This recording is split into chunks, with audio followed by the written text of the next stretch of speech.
That's all right. It looks good. Okay, so Dr. Buford, we're just getting started on your left shoulder. We're looking in from the back to the front. Everything that you see is magnified 30 or 40 times on the screen. We've got this blue cannula coming in the front of the shoulder. That's called a dry dock. Just to the right of that is the biceps tendon, which has some tearing in it. As you look up at it, it's a little bit hard to see because of the torn rotator cuff, but if we tug down on it, you can see the biceps tendon's got some fraying and tearing. And then at the anchor site, it's torn here also. It's interesting. You've got a cord-like middle glenohumeral ligament just below the blue cannula. See this thing right here? That's a pretty well-defined middle glenohumeral ligament. There's a little bit of labrum here also. But we're certainly going to get to work on doing part of the first part of the surgery, which is going to be a biceps tenodesis. This is torn rotator cuff, and I'm just using the shaver just to give us a little bit of space and to allow us to see a little bit better.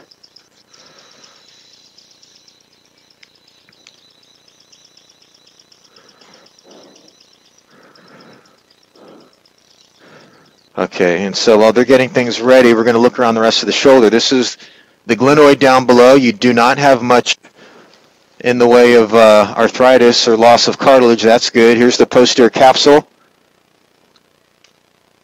Posterior aspect of the humeral head here. Remember, you're laying on your side and your arm is up in the air.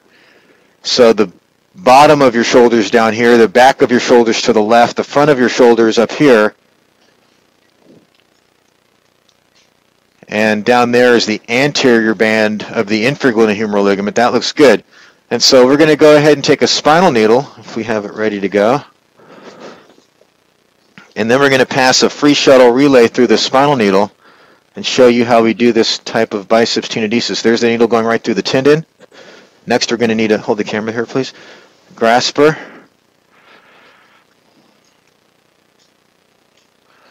Let me turn this down a little bit.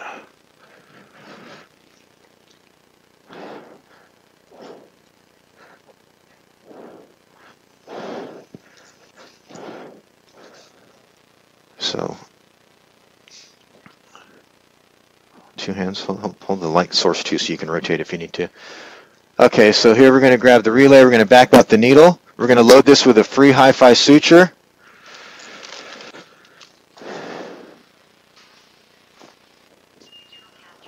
Okay, so as we pull back on the relay, you see how it brings that suture with it. Now we're going to repeat the process one more time. So we're going to take that spinal needle and pass it through again.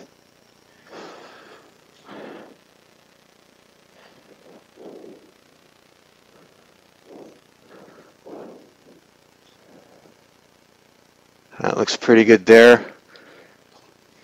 Just make a little adjustment. Okay, we're going to take the shuttle relay once again and the grasper once again.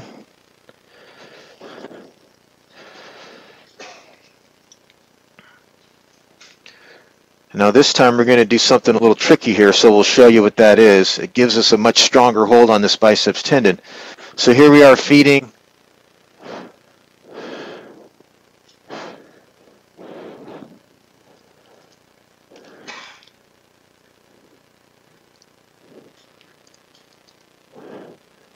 and now we'll back the needle out. But notice what we did here. Now we're getting the relay behind the biceps tendon instead of in front. And that's going to give us a bit stronger hold. You'll see why in just a minute here once we pull that stitch back through.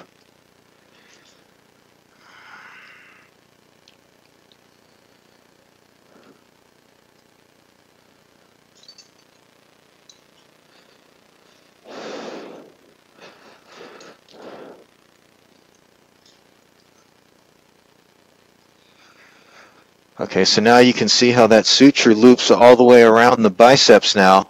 Now we'll need a pair of arthroscopic scissors to cut the biceps. So that gives us a very strong hold. We're going through the biceps twice, and that suture actually wraps around it. So the tighter we pull on the sutures, the tighter the hold on the biceps. We'll go ahead and take a pair of scissors now and release this tendon down here. We don't really want to cut the insertion of the middle glenohumeral ligament here, so we'll stay a little bit above it, just like that. Okay, and now you can see how that Should do okay. The biceps is now out of the way. Because the biceps is no longer putting any tension on this area, this should be fine. Shouldn't really be a source of pain anymore, ideally. And now we're going to rotate up and look at this rotator cuff tear. There you can see the cut edge of the biceps and this large rotator cuff tear. So we're just using the shaver at this point just to smooth off the insertion side of the tendon, which is kind of the yellow bone that becomes exposed as we clean off the insertion site.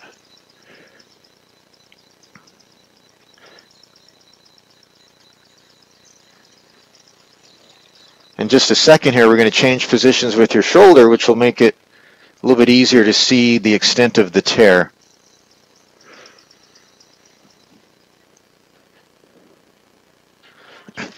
Just wanted to give you kind of an interval shot. We're up in the subacromial space now, and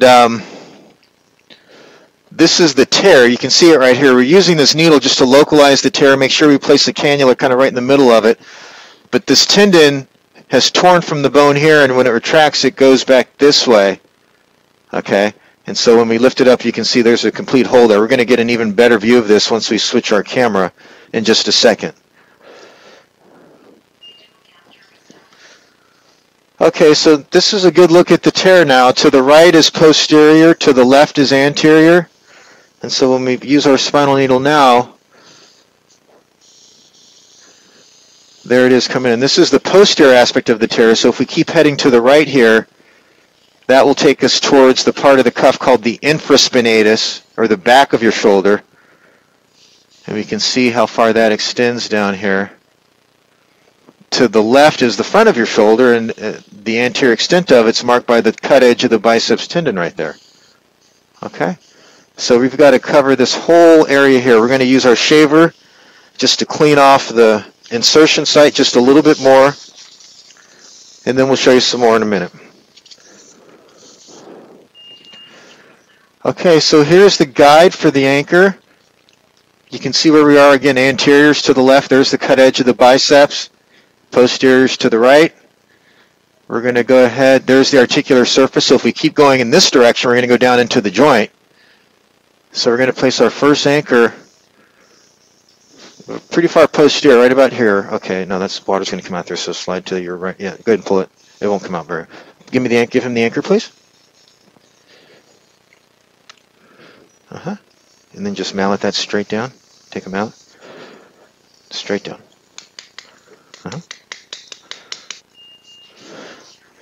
Okay, so now you can see we've got a triple loaded anchor coming in. There's 3 different sutures on this, and we're going to work with these one at a time. I'm going to take this, looks like the black and white one first. There it is there, so we'll take that out. And now we're going to use a specialized type of needle called a suture hook.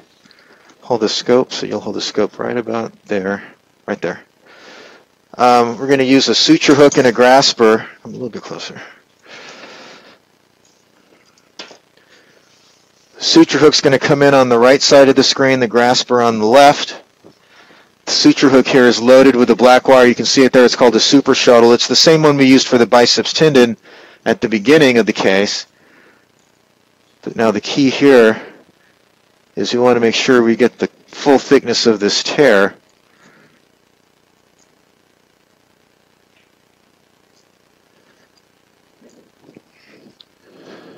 Okay, 2 hands on this so it doesn't drift.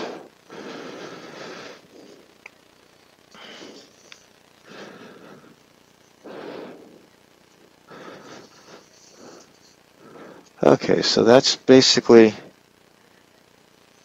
going to put the camera on the other side here. Good, so here's the hook coming in.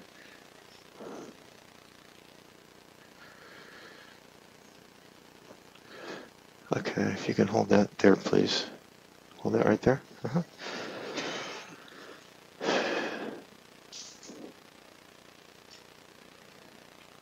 And we look underneath there, we can see that.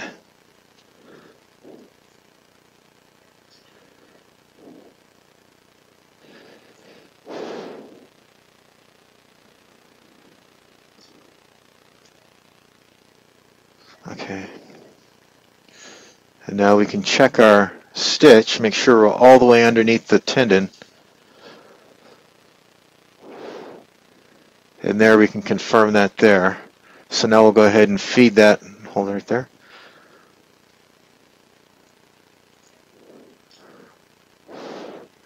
We'll go ahead and feed the wire. Pull back if you can just a little bit. Okay.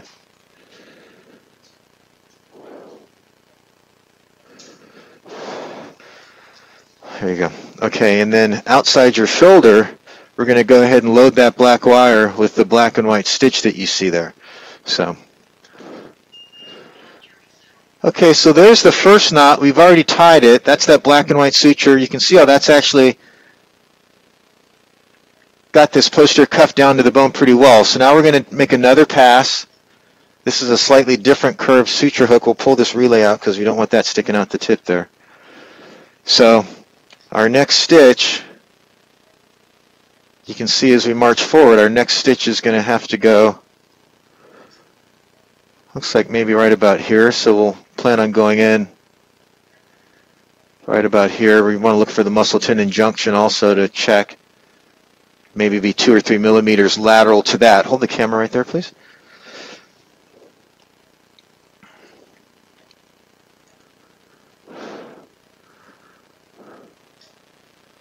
There we are coming through. I just want to make sure we're getting that full thickness. There, I like that.